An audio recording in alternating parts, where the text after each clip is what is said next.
नमस्कार, नादी टीवी देख रहे हैं आप और मैं हूं आपके साथ नैन्सी शर्मा। तो आपका शहर आपकी खबर में आप सभी का स्वागत है और आज हम बात करेंगे छत्तीसगढ़ की और जानेंगे यहां के धान खरीदी केंद्रों का हाल। तो चलिए शुरू करते हैं आपका शहर आपकी खबर।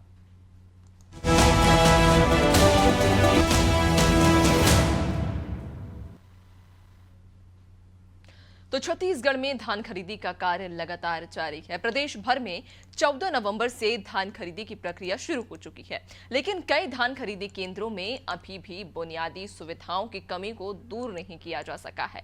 मजबूरन समिति प्रबंधक आधी अधूरी व्यवस्था के बीच ही धान खरीदी कर रहे हैं। इसी के चलते छत्तीसगढ़ कांग्रेस आज सभी जिलों में सोसाइटी चलो अभियान चला रही है। कांग्रेस के तमाम बड़े नेता और कार्यकर्ता अलग अलग धान सोसाइटी में जाएंगे, वहां क्या स्थिति है इसकी जानकारी लेंगे, धान खरीदी और वहां हो रही अनियमितताओं को लेकर सरकार को घेरते भी नजर आएंगे। इधर पूर्व मुख्यमंत्री भूपेश बघेल आज रायपुर में रहेंगे और खरोरा के धान खरीदी केंद्र का निरीक्षण करेंगे। तो वहीं प्रदेश अध्यक्ष दीपक बैज भी बस्तर में रहेंगे और बैज यहीं से अभियान में शामिल होंगे, जहां बस्तर के ही किसी समिति में जाकर वहां पर वे निरीक्षण करेंगे। तो वहीं पार्टी की ओर से सभी पूर्व मंत्री, पूर्व विधायक और मौजूदा विधायकों को ये निर्देश दिए गए हैं कि वो इस अभियान में बड़ी संख्या में कार्यकर्ताओं के साथ शामिल हों। इस अभियान को बेहतर ढंग से किया जा सके, जिसके लिए कांग्रेस पार्टी ने प्रभारी की भी नियुक्ति की है। तो वहीं अब सबसे पहले हम रायपुर, कोरबा, जसपुर और सरगुजा जिले का हाल जानेंगे और वहां पर धान खरीदी केंद्रों से क्या कुछ समस्याएं निकलकर सामने आ रही हैं, किसान किन किन वजहों से परेशान हो रहे हैं और क्या कुछ समस्याएं उन्हें झेलनी पड़ रही हैं, आज उसी पर चर्चा भी करेंगे। जो सहयोगी हैं हमारे, वो हमारे साथ अलग अलग जगहों से, अलग अलग जिलों से हमारे साथ जुड़ेंगे। ग्राउंड जीरो पर वे आज मौजूद रहेंगे और ग्राउंड जीरो से ही वे हमें जानकारी देंगे, उस केंद्र के बारे में हमें जानकारी देंगे, उस समिति के बारे में जहां पर ये बिक्री की जा रही है, किसानों को क्या कुछ समस्याएं आ रही हैं। सहयोगी हमारे साथ जुड़ चुके हैं, कुलभूषण ठाकुर रायपुर से हमारे साथ जुड़ चुके हैं, इसके बाद कोरबा से चंद्र कुमार श्रीवास जुड़ चुके हैं और जावेद अख्तर सरगुजा से हमारे साथ जुड़ गए हैं। सबसे पहले कुलभूषण, आप ही की ओर रुख करेंगे, किस केंद्र में इस वक्त आप मौजूद हैं और क्या कुछ यहाँ पर अनियमितताएं हैं या किसानों का क्या कुछ कहना है कि किन चीजों में सुधार की जरूरत है, व्यवस्थाएं किस स्तर पर यहाँ पर किसानों के लिए और धान खरीदी को लेकर की गई हैं?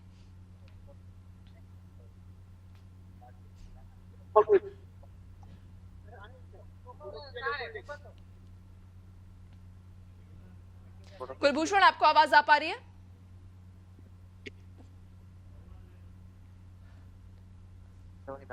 चलिए, कुलभूषण से संभवतः कोई तकनीकी समस्या है, एक बार फिर से संपर्क साधने की कोशिश करेंगे। चंद्र कुमार की ओर रुख कर लेते हैं, कोरबा से हमारे साथ जुड़े हुए हैं। चंद्र कुमार, किस केंद्र में आप इस वक्त मौजूद हैं और वहां पर क्या व्यवस्थाएं हैं, धान खरीदी को लेकर क्या व्यवस्था, किसानों को लेकर क्या व्यवस्थाएं की गई हैं?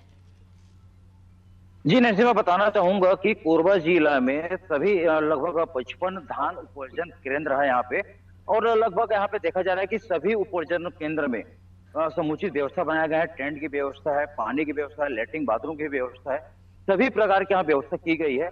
और लगभग अभी तक जिले की अगर बात करें, जिले में धान खरीदी लगभग 67,199 क्विंटल धान की खरीदी लगभग की जा चुकी है।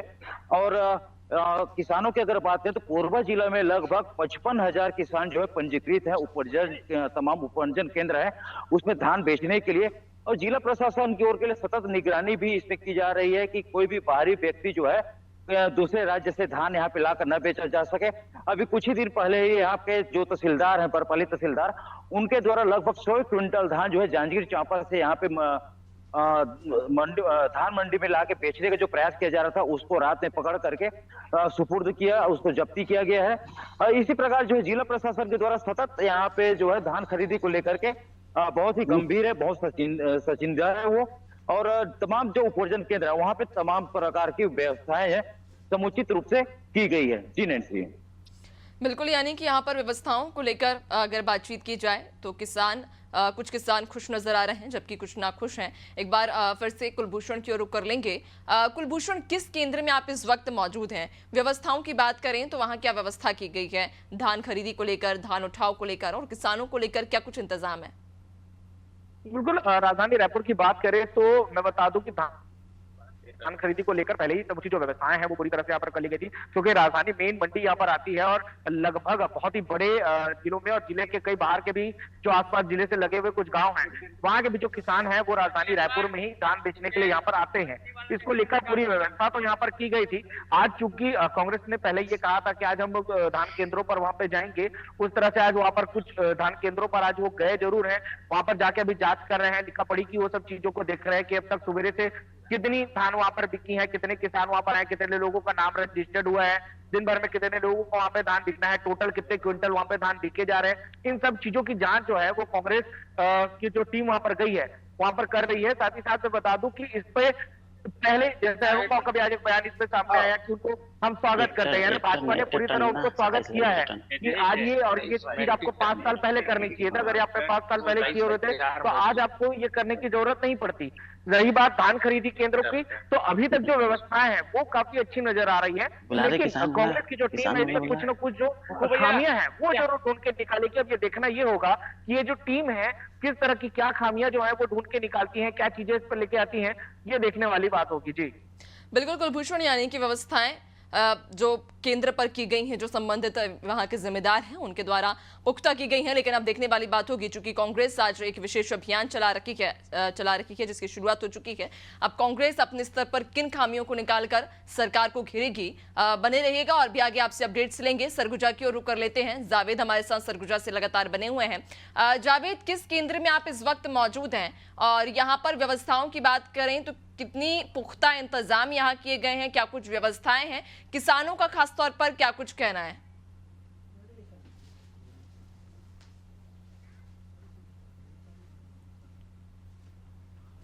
जावेद, आवाज आ पा रही है आपको?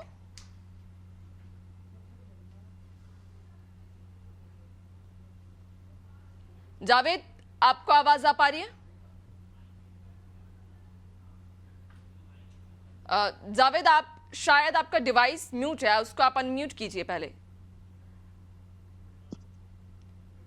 चलिए एक बार फिर से जावेद से हम संपर्क साधने की कोशिश करेंगे, संभवतः तकनीकी वजह से नहीं हो पा रहा है।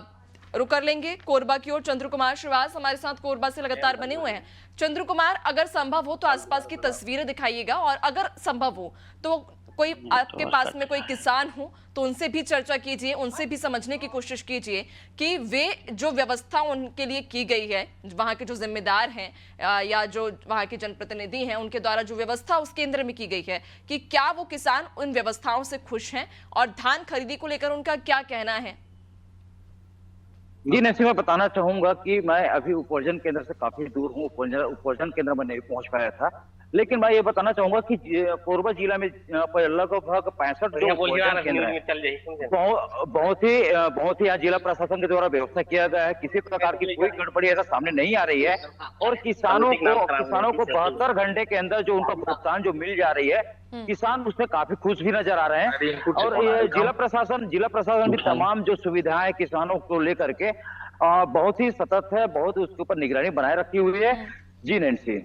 बिल्कुल चंद्र कुमार, लेकिन एक बड़ा सवाल रहता है, धान खरीदी तो अक्सर कर ली जाती है, लेकिन धान उठाव को लेकर हमेशा एक मुद्दा बनाया जाता है। और अब जब कांग्रेस भी विशेष अभियान चला रखी है, अनियमितताओं को गिनाएगी, सरकार को घेरने की कोशिश करेगी, धान उठाव को लेकर क्या व्यवस्था है? चूंकि हम अक्सर ही देखते हैं खरीदी कर ली जाती है लेकिन उठाव नहीं हो पाता है, जिसकी वजह से धान रखा या सड़ जाता है या खराब हो जाता है। जी नैन्सी, मैं बताना चाहूंगा कि जिला प्रशासन के द्वारा धान खरीदी के साथ साथ जो है उठाव के लिए भी तमाम मिलर्स को उनको डीओ प्रोवाइड कर दिया गया है। धान खरीदी जैसे बढ़ती जाएगी, मिलर्स जो है अपने ट्रकों के माध्यम से अपनी मिल के लिए गाड़ियां लगाना शुरू कर देते हैं। अभी देखा जाए तो तमाम जो 65 उपार्जन केंद्र है उसमें भी किसी पर तमाम ज्यादा अभी खरीदी नहीं होने की वजह से अभी मिलर्स जो है अभी गाड़ी लगाना भी शुरू नहीं किया, उठाव अभी चालू नहीं किए धानों का। निश्चित तौर पे जब धान अत्यधिक मात्रा में हो जाती है तो मिलर्स भी जो है धान का उठाव बराबर कर लेते हैं यहाँ पे। अगर अभी जैसे कि 2-3 दिनों से मौसम बना के रखे हुए, तो जिला प्रशासन ने साफ जितने भी मंडी वाले हैं सभी मंडी को कह दिया है कि धान भीगना नहीं चाहिए। तमाम जो सुविधाएं त्रिपाल की अपनी अपनी मंडियों में सुनिश्चित करके रखें। जी नैन्सी। बिल्कुल, यानी कि उठाव को लेकर भी व्यवस्थाएं की जाएंगी, फिलहाल नहीं की गई हैं। बने रहिएगा और भी आगे आपसे अपडेट्स लेंगे। जावेद की ओर एक बार फिर से रुक कर लेते हैं, सरगुजा से लगातार बने हुए हैं। जावेद, किस केंद्र में आप इस वक्त मौजूद हैं और यहाँ क्या कुछ व्यवस्थाएं की गई हैं? अगर कांग्रेस के इस विशेष अभियान की ही हम बात करें तो क्या कोई कांग्रेस का जो प्रतिनिधि है, जो जिम्मेदार है, नेता है, वो पहुंचा? जी, मैं बता दूं कि मैं अभी खैर बार समिति में मौजूद हूं और मेरे पीछे आप देख सकते हैं कि जो व्यवस्था की बात करें तो व्यवस्था भी सब चीज चाक चौबंद की गई है। पानी की व्यवस्था बात करें तो पानी की व्यवस्था की है, शौचालय की बात करें तो शौचालय की व्यवस्था किसान के लिए किया गया है, और बात करें कैशलेस की तो कैश के लिए भी व्यवस्था सरकार की तरफ से किया गया है। कांग्रेस की बात करें तो कांग्रेस आज ही से 3 दिन की वो कर रहे हैं, जांच करेंगे, जो हर समिति में जाकर जांच करेंगे कि किसान से बात करेंगे कि क्या उनको कमी आ रही है और क्या कमी नहीं आ रही है।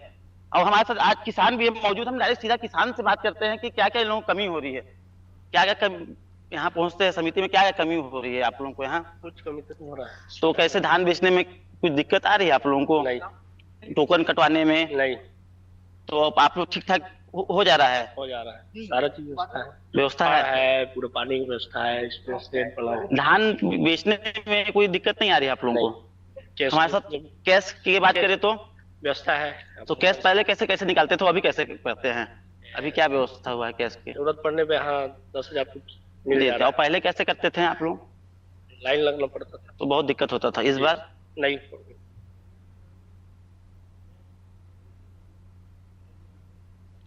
नहीं पड़ रहा है।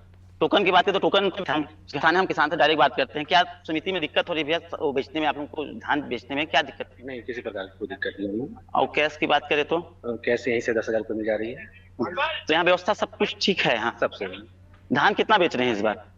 धान मेरा तो जो ऐसे होता है 57 क्विंटल के, हाँ, आज मैं 40 क्विंटल लेके आया हुआ था। अच्छा, सेकंड सरकार के द्वारा अच्छी पहल की गई है। जी कैश की बात करें तो व्यवस्था है जो है वो अच्छी पहल है सरकार के द्वारा। हमारे साथ धान समिति के प्रबंधक हैं, डायरेक्ट हम प्रबंधक से बात करते हैं, बता देंगे कि जो धान बेचने में जो किसान आ रहे हैं उसमें क्या दिक्कत हो रहा है और क्या समस्या का सामना करना पड़ता है और क्या समस्या वो देखने को मिलता है। अभी तक तो कोई समस्या नहीं है, सब सुविधा किया गया है किसानों के लिए। माइक्रो एटीएम से पैसा देने के लिए, पानी से लेके सब सब व्यवस्था किया गया है अपने यहाँ। तो इस बार माइक्रो एटीएम से पैसा जो निकालने में हो रहा है तो दिक्कत कुछ हो रहा है क्या? हर किसान को जागरूक किया जा रहा है।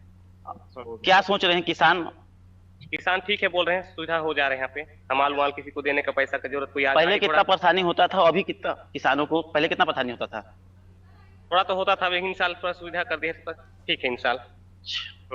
ये थे प्रबंधक, इनका कहना है कि इस बार किसानों को कोई दिक्कत का सामना नहीं करना पड़ रहा है, जो भी पूरा व्यवस्था यहाँ पर समिति में कराया गया है।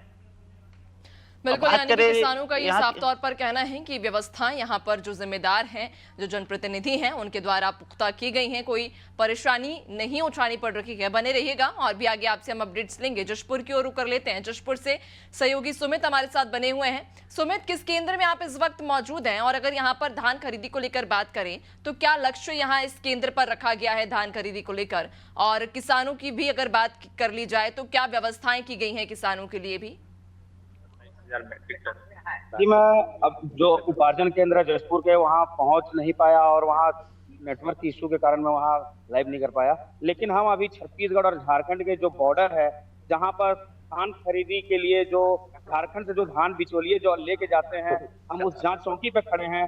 और यहाँ की बात की जाए तो यहाँ अभी कुछ ही दिन पहले भी 250 बोरी धान इसी जांच चौकी से पकड़ी गई थी। और धान उपार्जन केंद्र की बात करें तो वहाँ सारी सुविधाएं उपलब्ध कराई गई है इस बार, और लोगों के लिए जो किसान जो जा रहे हैं उनके लिए टोकन की व्यवस्था और जो शौचालय है, पानी है, ये सारी व्यवस्थाएं इस बार दुरुस्त नजर आ रही हैं।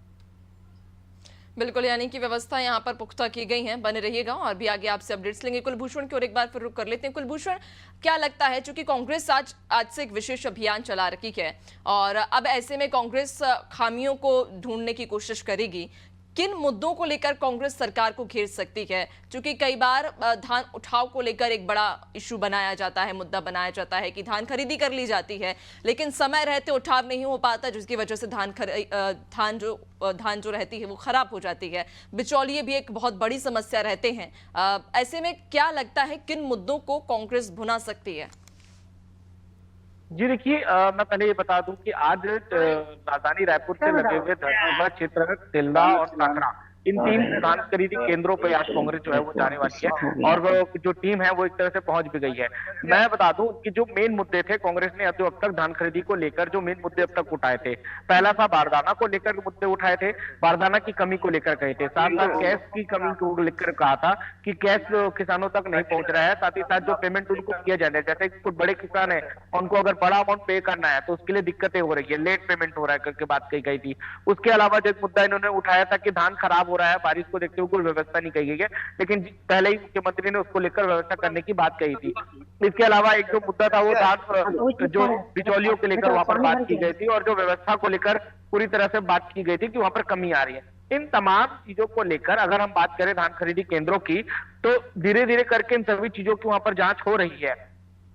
पूरी तरह धान नहीं खरीदने को लेकर 21 क्विंटल धान खरीदने का वादा किया गया था, लेकिन उनका यह कहना है कि 19 क्विंटल ही धान खरीदा जा रहा है किसानों से, पूरा धान वहां पर नहीं खरीदा जा रहा है। तो इन चीजों को लेकर कांग्रेस वहां पर गई है, चूंकि टीम वहां पर जाकर जांच कर रही है। अब जांच में ये चीजें कैसे आती है, क्योंकि जिस तरह से हमने अब तक देख रहे हैं, जो रिपोर्ट हमारे सामने आ रही है, कहीं भी किसानों को इस तरह की कोई समस्याओं का सामना नहीं करना पड़ रहा है। अगर छोटा पेमेंट है तो आप एटीएम से डायरेक्टली निकाल लो, कुछ पेमेंट आपको वहीं से तुरंत ही मिल जाएगा, लेकिन अगर कुछ बड़ा पेमेंट है तो उसके लिए टोकन आपको काट के दे दिया गया है और एक समय दे दिया गया है कि आपके अकाउंट में इस समय के आधार पर आपको पैसे मिल जाएंगे। अब तक कोई ऐसी देखने को हमको समस्या वहां पर नहीं मिली है, लेकिन चूंकि कांग्रेस की टीम वहां पर पहुंची है तो ये बात तो साफ है कि वो कुछ चीजों को निकालकर जरूर लेकर आएगी। बिल्कुल। अब ये देखना होगा कि कौन सी वो मुद्दे हैं, क्या वो बारदाने की कमी को लेकर आती है, क्या वो पैसे की कमी को लेकर आती है, या धान कम खरीदा जा रहा है उसको लेकर वहां पे निकल आती है। ये देखना होगा कि किन चीजों पर कांग्रेस वहां पर बात करती है। ये आने वाले समय में पता चलेगा। 3 दिनों के बाद जब वो रिपोर्ट सौंपेगी तो ये पता चलेगा कि छत्तीसगढ़ के कौन से वो क्षेत्र हैं। हालांकि अब जब तक राजधानी रायपुर से लगे हुए राजनांदगांव, दुर्ग, भिलाई और धरसींवा के जो क्षेत्र आते हैं, इन धमतरी के जो इलाके हैं, इन जगहों पर धान की सबसे ज्यादा पैदावार यहाँ पर होती है। गरियाबंद के क्षेत्रों में यहाँ पर धान की सबसे ज्यादा पैदावार होती है और इन क्षेत्रों में जो व्यवस्थाएं हैं वो हमेशा से अच्छी रही हैं।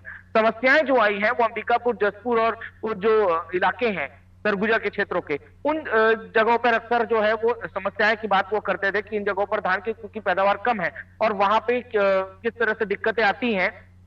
अक्सर वहीं पे ही समस्याएं को मेन वो उजागर किया करते थे। बस्तर और कुछ क्षेत्र हैं उन जगहों की ये बात किया करते थे। तो यकीनन तौर पर इस बार भी जो है उसका जो टारगेट है उन्हीं क्षेत्रों पर मुख्य है। इसी वजह से प्रदेश अध्यक्ष दीपक बैज जो है खुद बस्तर दौरे पर है। बस्तर के क्षेत्रों पर भी आज वो जाने वाले हैं, वहां पे भी जगदलपुर के कुछ क्षेत्रों पे वो जाएंगे, धान खरीदी जो केंद्र है वहां पर वो जाएंगे। अब ये देखना होगा कि क्या वो मुद्दे सही हैं, किस तरह से उनकी जांच होती है, क्योंकि एक एक फाइल, एक एक चीजों की वो जांच कर रहे हैं और भाजपा ने भी उनको खुला छूट दिया हुआ है कि आप शौक से आइए और हम आपका स्वागत करते हैं करके। तो अब देखना होगा कि किन मुद्दों को आज कांग्रेस जो है वहां पर उठाती है और क्या जो कमियां हैं वो जनता के सामने लाकर रखती है। जी बिल्कुल कुलभूषण, लेकिन एक और बड़ा सवाल, चूंकि अक्सर ये आरोप लगाए जाते हैं कि उड़ीसा के रास्ते कई बार धान की धांधली की जाती है, बिचौलिए कई बार आ जाते हैं, जिसकी वजह से जो आंकड़ा है वो स्पष्ट नहीं हो पाता है। कई इस प्रकार के आरोप भी लगाए जाते हैं, तो क्या इन आरोपों से बचने के लिए इस बार प्रशासन ने कोई इंतजाम किए, कोई व्यवस्था की है? देखिए, बिचौलियों को कई बार ऐसा होता है कि धान आपको बेचना ही पड़ता है, क्योंकि अगर 1 एकड़ की बात करें तो 21 क्विंटल से अधिक का जो धान है वो 1 एकड़ में होता है, लेकिन सरकार जो है वो 21 क्विंटल तक ही धान जो है वो लेती है। तो उसके बाद के जो धान होते हैं वो बिचौलियों तक ही जाए जाते हैं, क्योंकि 21 क्विंटल नहीं होता, क्योंकि 29 क्विंटल कहीं पे 28 क्विंटल 30 क्विंटल तक के जो धान है वो प्रति एकड़ यहाँ पे होते हैं। लेकिन 21 क्विंटल तक के सरकार के लेने के बाद जो ये बिचौलिए ही होते हैं जो इन धानों को खरीदते हैं, जो किसान इन तक पहुंचते हैं। हालांकि जो बिचौलिए होते हैं वो, क्योंकि छोटे किसान जो होते हैं वो सभी मंडी तक नहीं आ पाते, सोसाइटी तक नहीं आ पाते हैं, या फिर वो अगर किसी और के जमीन पर अगर धान बो रहे हैं तो वो वहां तक नहीं पहुंच पाते हैं। तो उनके लिए ये जो बिचौलिए होते हैं वो बीच में आते हैं और वो फिर उनका धान वहां पर खरीदते हैं। हालांकि जो कि सोसाइटी का और जो पूरे जो सरकार का जो नियम अनुसार जो उनको पैसा मिलना चाहिए वो उन तक नहीं पहुंच पाता। इसी मुद्दे को लोग उठा रहे थे। अब ये देखना होगा कि बिचौलिए वाले जो मामले हैं वो कितने सामने आते हैं, और क्योंकि अब तक अभी कोई भी रिपोर्ट में अब तक ये सामने नहीं आया कि कोई भी इस तरह के बिचौलियों को किसी को पकड़ा हो या फिर किसी भी बिचौलिए पे अब तक कोई कार्रवाई की गई हो। सरकार के प्रशासन के द्वारा भी इस तरह की किसी भी बिचौलिए पर अब तक कोई कार्रवाई नहीं की गई है। लेकिन अगर कांग्रेस इन मुद्दों को उठा रही है तो हो सकता है कि 3 दिन के बाद जब वो रिपोर्ट रखेगी तो इन मुद्दों को भी सामने रखेगी। जी बिल्कुल देखने वाली बात होगी जब कांग्रेस एक रिपोर्ट तैयार करे, उस रिपोर्ट को सौंपेगी तो क्या कुछ आरोप लगाए जाएंगे, कितनी अनियमितताएं कांग्रेस अपनी रिपोर्ट में शामिल करती है। बने रहिएगा और भी अपडेट्स लेंगे। कोरबा की ओर रुख कर लेते हैं। चंद्र कुमार लगातार बने हुए हैं। चंद्र कुमार, आपसे भी मेरा यही सवाल रहने वाला है। कांग्रेस के इस विशेष अभियान की यदि हम बात करें तो अभियान को लेकर क्या कोई वहां कांग्रेस का जिम्मेदार या कोई नेता पहुंचा, और इस अभियान को लेकर क्या उम्मीद है उस केंद्र की? अगर विशेष हम बात करें तो कौन से वो आरोप या कौन सी वो अनियमितताएं कांग्रेस निकाल सकती है जिन्हें वो अपनी रिपोर्ट में शामिल करेगी?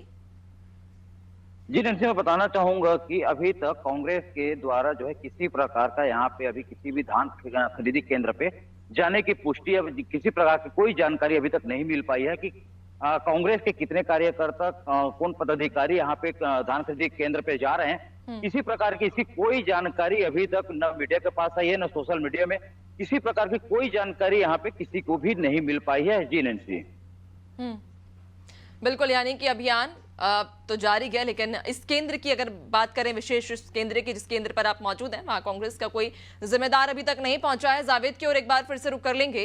जावेद, आपसे जानना चाहूंगी, अगर उस विशेष केंद्र की बात करें हम, जिस केंद्र पर आप इस वक्त मौजूद हैं, धान खरीदी को लेकर जहां किसानों का ये कहना है कि व्यवस्थाएं पुख्ता की गई हैं, इंतजाम अच्छे हैं, और लेकिन अगर उठाव की हम बात करें तो क्या धान उठाव को लेकर वहां कोई व्यवस्था की गई है? क्या इंतजाम रहेंगे?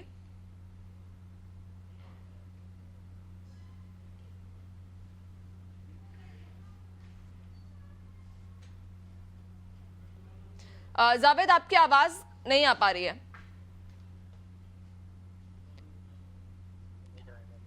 जी, मैं बता दूं कि उठाव की व्यवस्था पूरी चौक चौबंद की जा रही है, और मिलर्स को बताई जा रही है कि पंजीयन कराने के लिए कराई जा रही है, और उठाव की व्यवस्था भी आवाज आ रही है?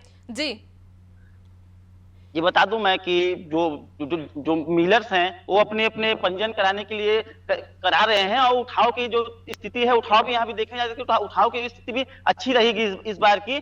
और बात करना चाहूं कि इस बार उठाव जो समिति केंद्र की जो है, इस बार 27,000 मीट्रिक टन अभी तक धान खरीदी हो चुकी है। और बात करूं सरगुजा जिले के 54 समिति केंद्र है, जिसमें से 27,500 मीट्रिक टन धान खरीदी हो चुकी है। जी बिल्कुल, यानी कि व्यवस्थाएं पुख्ता की गई हैं। खैर, देखने वाली बात रहेगी कि कांग्रेस अब इस अभियान के तहत आखिर वो कौन सी अनियमितताएं निकालेगी जिन्हें वो अपनी रिपोर्ट में सौंपेगी, और किन आरोपों के तहत, किन अनियमितताओं के तहत सरकार को घेरने की कोशिश करेगी, उन मुद्दों को भुनाने की कोशिश करेगी। बहुत शुक्रिया आप सभी का हमारे साथ जुड़ने के लिए और चर्चा के लिए। तो आपको बता दें कि छत्तीसगढ़ में कांग्रेस एक बार फिर सरकार पर हल्ला बोल करने की तैयारी में है, जहां कांग्रेस अब धान खरीदी को लेकर कई प्रकार के सवाल उठा सकती है। चूंकि कांग्रेस एक विशेष अभियान चला रही है, जहां कांग्रेस के जो सीनियर नेता हैं वे हर सोसाइटी में पहुंचेंगे, वहां जायजा लेंगे। कांग्रेस नेता सरकार को उनकी खामियां बताएंगे, जहां वे केंद्रों पर पहुंचकर क्या कुछ अनियमितताएं केंद्रों में हैं, किसानों को क्या परेशानियां हो रही हैं, इन तमाम चीजों को लेकर एक रिपोर्ट तैयार की जाएगी, और वो रिपोर्ट के आधार पर कांग्रेस अब सरकार को घेरने की कोशिश करती हुई नजर आएगी। चूंकि छत्तीसगढ़ में धान खरीदी हमेशा से ही एक बड़ा मुद्दा बना रहा है, और ऐसे में अब कांग्रेस एक बार फिर से इस मुद्दे को भुनाने की कोशिश करती हुई नजर आएगी। हालांकि देखने वाली बात होगी कि कांग्रेस अपनी उस रिपोर्ट में कौन से वो आरोप शामिल करेगी, कौन सी वो अनियमितताएं शामिल करेगी जिनके आधार पर वो सरकार को घेरेगी और उन मुद्दों को भुनाती हुई नजर आएगी।